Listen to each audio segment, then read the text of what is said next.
Good morning, world. Karen Morley and Black Crow walking here. We're studying A Course in Love, A Course of Love by Mari Perron. And today we're still reading the Prelude and we're up to page 9, P.15. By rejecting who you are demonstrating that you think you can believe in some of the truth, but not all of it. Many of you have accepted, for instance, that you are more than your body while retaining your belief in the body. You thus have confused yourself further by accepting that you are two selves, an ego self represented by the body and a spirit self that represents you to you an invisible world in which you can believe but not partake. You thus have placed the ego at odds with the spirit, giving the ego an internal and invisible foe to do battle with. Would you like to read the rest of that paragraph? This was hardly the purpose of any teachings of the truth that have as their aim the exact opposite of this conflict-inducing situation. The truth unites, it does not divide. The truth invites peace, not conflict. Partial truth is not only impossible, it is damaging. For sooner or later in this lopsided battle, the ego will win out. The spirit, as you have defined it, is too amorphous, too lacking in definition and believability to win this battle against what you perceive as your reality. Ooh. I want to go on, do you? Yeah, we could go on. All right. You have come close to truth, only to turn your back and refuse to see it. Turn around and look once again. You've travelled your path, and the end of the journey is in sight. You stand at the precipice with a view of the new world glittering with all the beauty of heaven, set off at just a little distance in the golden light. Karen? When you could have seen this sight, you turned your back and sighed, looking back on a world familiar to you and choosing it instead. You do not see that this choice, even made with every good intention of going back and making a difference, is still a choice for hell, when you could instead have chosen heaven. Yet you know that choosing heaven is the only true way to change the world. It is the exchange of one world for another. This is what you fear to do. You are so afraid to let go of the world that you have known that even though it is a world of conflict, sickness, and death, you will not exchange it, will not relinquish it. Wow, is that powerful this morning or what? I love the way that last bit is written. It's very poetic, really, isn't it? And being a poet, it appeals to my romantic nature. All right. By rejecting who you are demonstrating that you think you can believe in some of the truth, but not all of it. What do they mean by rejecting who you are? Any thoughts? The truth of who you are, the love, the light, the peace, the joy, that's the truth of who you are. Yeah. And you're not your ego self. You know, we're so convinced with, like I just said, I'm a poet a minute ago. That's a label. I'm convinced that I'm a poet. That's my ego. My ego wants to be a poet. But it's not the depth of who we are. It's just a label that we're wearing that the ego wants to identify itself with. So many of you have accepted, for instance, that you are more than your body while retaining your belief in the body. Many of you have accepted that you are more than your body while retaining your belief in the body. I totally can relate to that. Tell me about that. For me, I accept that there is a spirit within me. There is another self that is, well, in my logical mind, I know that exists, but I hang on to the who I am physically. So in just the house I live in, the things I do, who I speak with, all of those things, I'm still retaining that belief that I am a body, that I have an ache in my back here. And so it isn't complete, it is having a thought of, but not fully embracing and letting go of this body. I exist in this body, and I tend to rely on it probably a little bit too much. Yeah, well, it's a vehicle. It's Mm. certainly a vehicle. Like my physical car, my van, has an alarm on at the moment that I don't know where the alarm's coming from. It's coming from somewhere underneath the bed. And it's there all the time. It's while I'm driving and everything. So my vehicle is in alarm. And it's making me notice it. Otherwise I merrily drive along and I'm not really thinking about the fact that I'm in a car. I'm just having a journey, and that's what we do Mm. Mm. mostly. But when the body's ruling us, when the body's on the throne in our lives and it's ruling us, then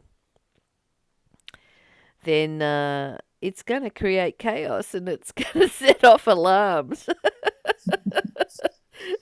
because it's not meant to be on the throne in our lives. It's meant to be a servant to the divine spirit that we are. Yeah. Totally. Yeah. You have this confused. You you thus have. Oh, don't you like that word thus? It's such an old-fashioned word. Thus. Very dramatic. My mind wants to put this there.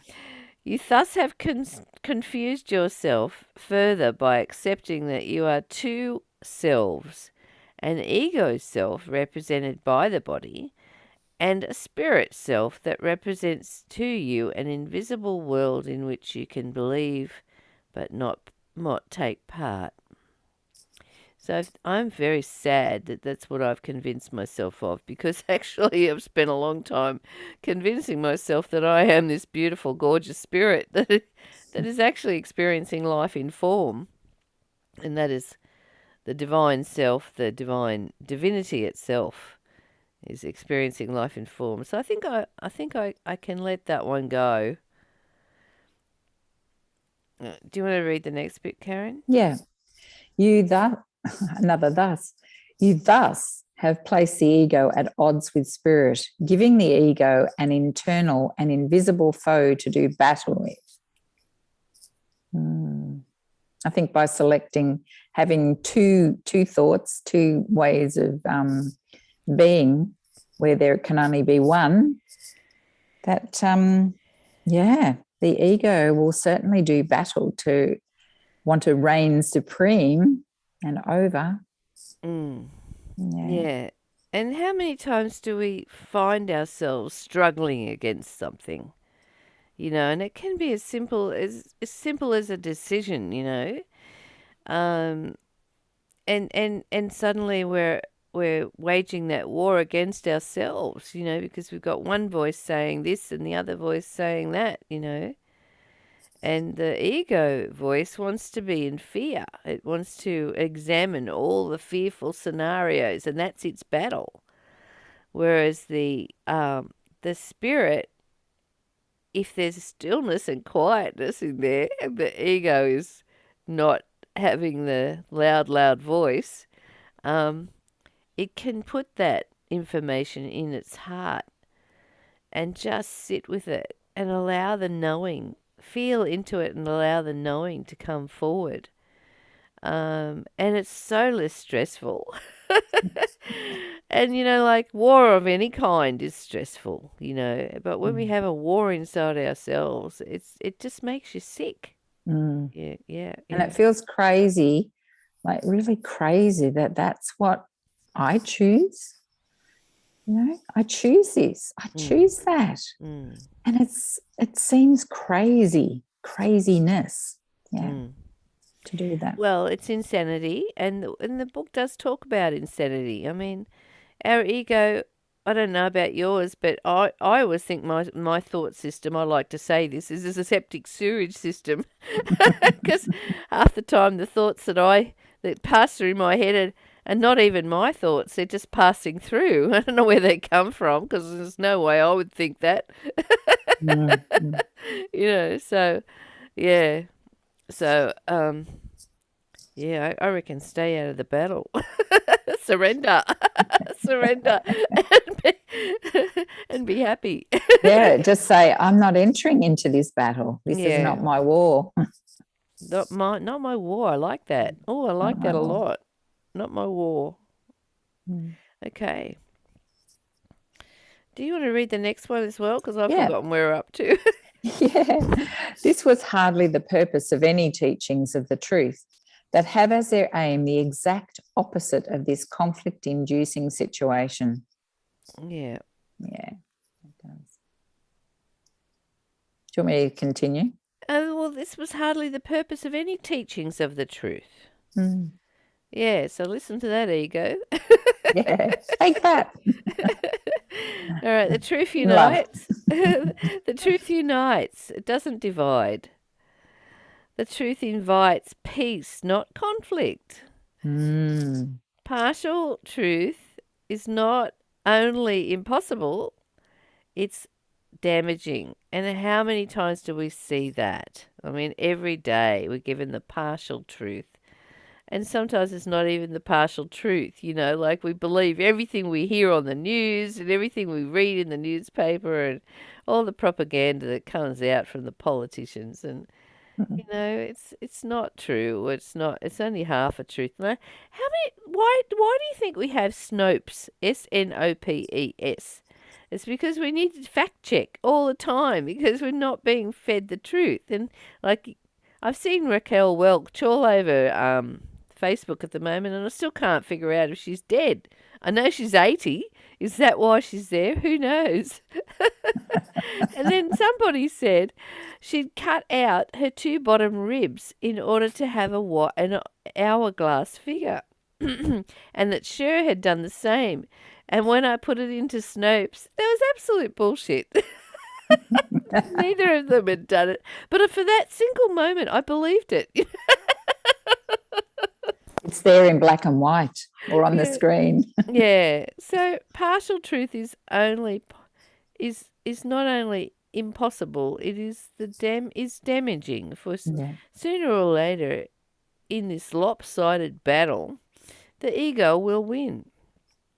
Mm. Yeah, and we'll all believe that Raquel Welch had her ribs cut out. Oh dear.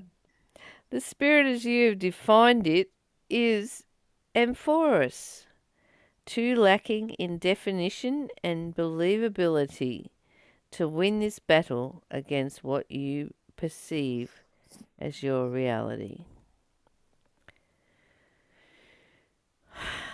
Is that what it means? Is that what amorphous means? I'm going to look it up. Yeah, you do that. You can be my secretary. There's a label for you. Oh dear. I love this 6:30 meetup because I get to laugh. I get to start the day laughing, and how good is that? Okay, amorphous means this, if we can believe everything we read, without a clearly defined shape or form, an amorphous characterless conurbation. Oh my goodness, there's a new word for me. Lacking a clear structure or focus. So it's morphing. But amorph. I don't know why they put an A in front of it. A is not. What? The A in front of it Doesn't have a sound? negate it. Oh. Well, let's read it again. The spirit as you have defined it is too amorphous. without a clearly defined shape or form. So, lacking in definition and believability. To win this battle against what you perceive is your reality. So it's kind of like a mist out there, eh? Yeah, Mm. yeah. Not Well, clear. well, our spirit doesn't have boundaries. It doesn't have definition, so that'd be right. Yeah. You go for it, Karen. Yeah, I just want to add to that too, in that it's near that I'm seeing that sentence, the amorphous for the spirit, is being that it's just a vague concept out there. So because it's vague and it doesn't have that certainty and that pure acceptance and form within ourselves, then it's really hard to actually even embrace it. Yeah. Well, for me, it's if it's not bringing me joy, I don't do it. You know, I use joy as a measure for everything. You know, is this bringing me joy? And if it's not, I just don't do it. You know, because my life is about fun, play, and adventure, Karen. I love it. What a life. That's it. You know. So yeah, Yeah, in each let's and have every fun. moment. I know I went to the it was a botanical garden, so it's in like the local and around Australia plants at Cranbourne, and it was just wonderful to just to be absorbed in each plant, to see the little bandicoot running around, and just being fully present to the moment and living in that space is just beautiful, and feeling the raindrops as they sprinkle on you. Yeah, you got that right. Yeah. Where are we up to? P.16. Yeah, we haven't started. No. You who have come close to truth only to turn your back and refuse to see it, turn around and look at once again, please. You have travelled your path, and the end of the journey is in sight. You stand at the precipice with a view of the new world glittering before you, glittering with all the beauty of heaven, set off at just a little distance in a golden light. Karen? Wow. Do you want me to comment on that one? Sure. For me, that's I am just so close. It's like I am standing on a precipice, like I am on the edge. And there's a decision to make. Do I trust and jump off and fly? Or do I stay on the solid ground, what I've known and have known, my past, what is known to me from the ego sense? Do I stand there on that solid, what I think is solid ground? Or do I take that leap of faith and fly? Oh my goodness, I'm going to drop down to the ground if I jump off this, instead of just trusting and going. Yeah. Take my hand, Karen. Hey. I'm pulling you. Come on. Let's do it. That's it. Yep. The thing is, Karen, we've already done it. Mm-hmm. We were born happiness, peace, and freedom. That's our truth. Yep. We were born as divinity, experiencing life in form. We just got to remember. We've got to clear away all those garbage stories that we've put on top of ourselves, that we're not love, we're not, and we're not worthy, and all this crap that we tell ourselves, and it's got to sort of peek out from behind that story, peek out from all those bullshit stories, and come back to our true essence, which has always been there. It's always been there. And maybe that story of being on the precipice and jumping out is an ego story too, instead of coming back home, coming back home to where I am, who I am. Yeah, just got And to that's, peek out. Peek out to the light. yeah, just draw me. Just draw me. Well, yeah, I think for me, when I realized that it's so less stressful to be loving, it's so less stressful to be kind. And the hardest path that I can choose that makes me struggle is hating someone Mm. or being reactive or being hurt. I was really good at that. I was very good at being hurt. And it's a really hard path. And it makes you roll around in that hamster cage and not be able to find a way out. And we're trying to find the ego's trying to find a way out by making the story somehow different or trying to find a resolution or a better path, and it never can because it's the mind trying to work it out rather than the heart. So stop it. Stop it. Just stop it. Stop it. When you have seen this sight, you turn your back and side, looking back on a world familiar to you and choosing it instead. You do not see that this choice, even made with every good intention of going back and making a difference, is still a choice for hell when you could instead have chosen heaven. Yet, I immediately don't relate to hell and heaven. Hell never existed in my upbringing. So to me, hell is like a fear-based thing. well, it is, yeah, and I was indoctrinated with it right from the age of 4. I was told that, if I wasn't a good girl, I'd go to hell. But the Mm, truth mm. is that heaven and hell are here right now, and it's Within what us. we're creating. So that's the only heaven and hell I believe in. Yeah. Is are you creating hell with your life or are you creating heaven? And Yeah. just at the moment, I'm completely in heaven, and I'm not stepping back into that place of hell. I've lived way too many years in that, Mm. and So it is yeah, a state of being in the present self that yeah.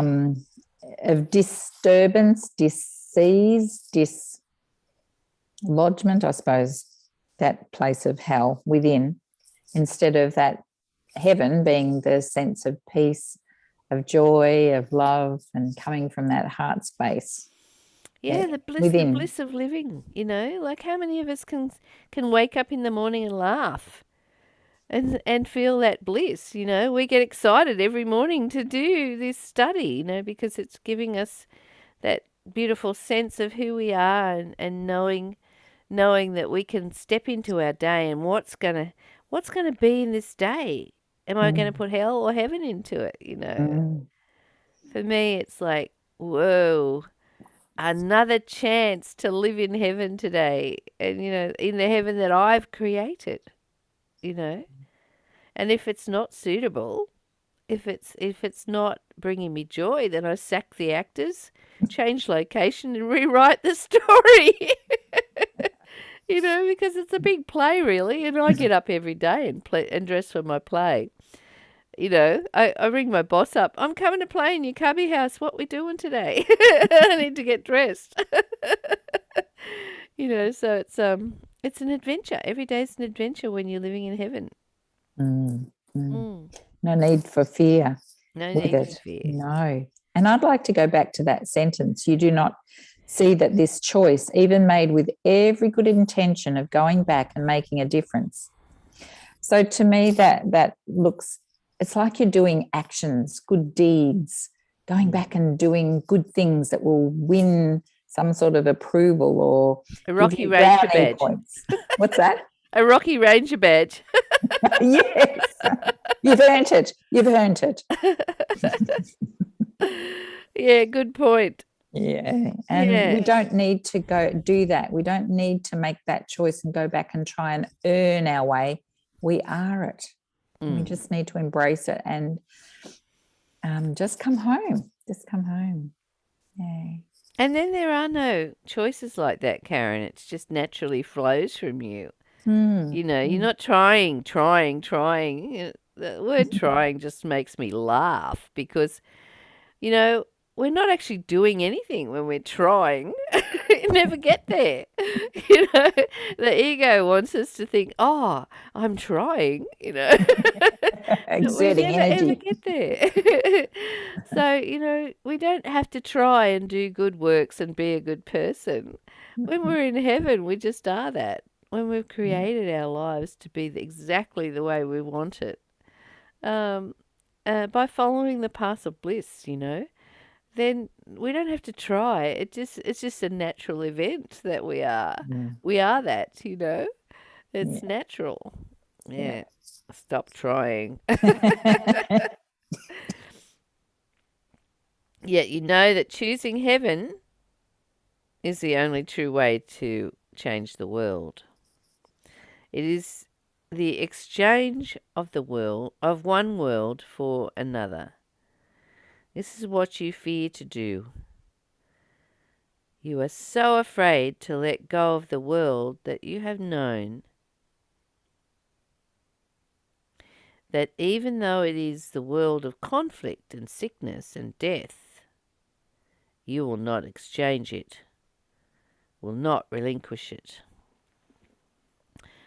And look, I might be way off the track here, Karen, and correct me if I am doing that, but um, I really once you get to a certain age, the only thing that seems to be in discussion in groups is how sick you are, or you know what particular part of you is hurting today, and what the doctor said.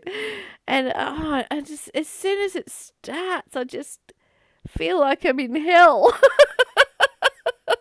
you know, because I'm not my body, Mm. and yet people that's what so many people my age and up are focused on. You know, we're focusing on how bad our bodies feel. You know, and I did notice that as a child, the conversations of people, my grandparents' age was around that. The females was around that, and yes, I do hear that around me. yeah, I left the art classes that I belonged to because I couldn't stand it. And what I tried to do, I put my headphones on and played music, but I ended up dancing and singing really loudly, and nobody liked it, so they told me to shut up.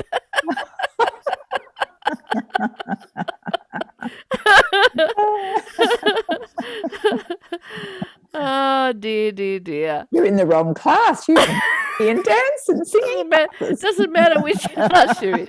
Although I did attend an art class once where we had to dance and sing while we were painting. That made Ooh, such a difference. yeah. Love it.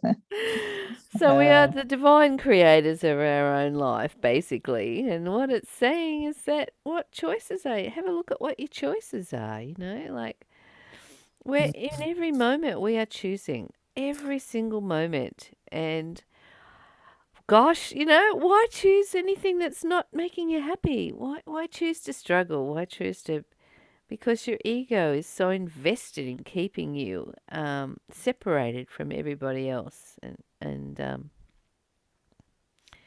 yeah, I'm not doing that. I see fear and the ego speaking. I see it as like an amber light, like the stop go amber lights that you come across at a crossing. Mm. And so it's an amber light to go, oh, fear is surfacing. Okay, which way do I go? Am I going to go? Am I going to stop? What am I going to do? Am I going to respond to it? Am I going to just observe it and choose a different way? So, yeah, And I think fear is go on. something to be a signal. a signal rather than anything else, rather than getting absorbed into it, attached to it, and act on it. I don't always do that, but I do. I think it's really important. And the times I do, it's so worthwhile. Mm. Yeah, and that word signal is an amazing word, like what if we could do this? Oh, hello, Fia. Welcome. I'm watching you. My computer is about to turn itself off, so Oh, talk about okay. signal the emotions and how they signal you. Yeah. So for me, those emotions that come up, and especially the ones that are disturbing the peace, they to me are a signal. And they're letting you know that I am going back into that place of distress or dis-ease. And it's a really valuable tool. I think it's amazing. Instead of trying to squelch it and squash it, it's like, yeah, tell me about it. Show me. What is it you're trying to tell me? But being an observer rather than being invested in it, and allowing it to surface and go, wow, thank you for letting me know that. This is what I choose. Yeah, exactly. Yeah. Very good. And like imagine being able to say that to any emotion that rose. Welcome anger, I'm watching you. Welcome fear, I'm watching you. Because any emotion can only last for 15 seconds unless you feed it with a story. And then you roll around in the hamster stage. So look at your emotions as a signal box, like Karen was saying, and let that signal box inform you. That's what it's for. It's informing you. Your emotions are informing you. And if you're feeling that happiness, peace, and freedom, then you're in heaven and go for it. Whatever's happening, go for it. Really put your heart into it, because that is a precious moment that's valuable. It's something that is here now and really to be noticed and experienced. And what a beautiful tool. I think it's awesome that we've got that anything that surfaces like fear or anxiety or distress, that's actually a tool to go, wow, this is challenging what I've known. This is challenging the stories. This is challenging my life as I have known it, and my security blanket. But wow, what an opportunity it is just to be able to go, oh, okay, thanks for drawing my attention to it. Yeah. Yeah, beautiful. And what a wonderful way to end the morning. Or not end the morning, begin the morning. Yay! But end the reading for the morning. How good is Yeah, that? that's And we beautiful. got to the end, didn't we? We did. Yeah, We did. excellent. There's two large verses this morning, and certainly meaty. So thank you for joining us again. This is Karen Morley and Black Crow Walking, signing off and heading into our Sundays. We hope you have a beautiful day. We love To you you. all. Blessings.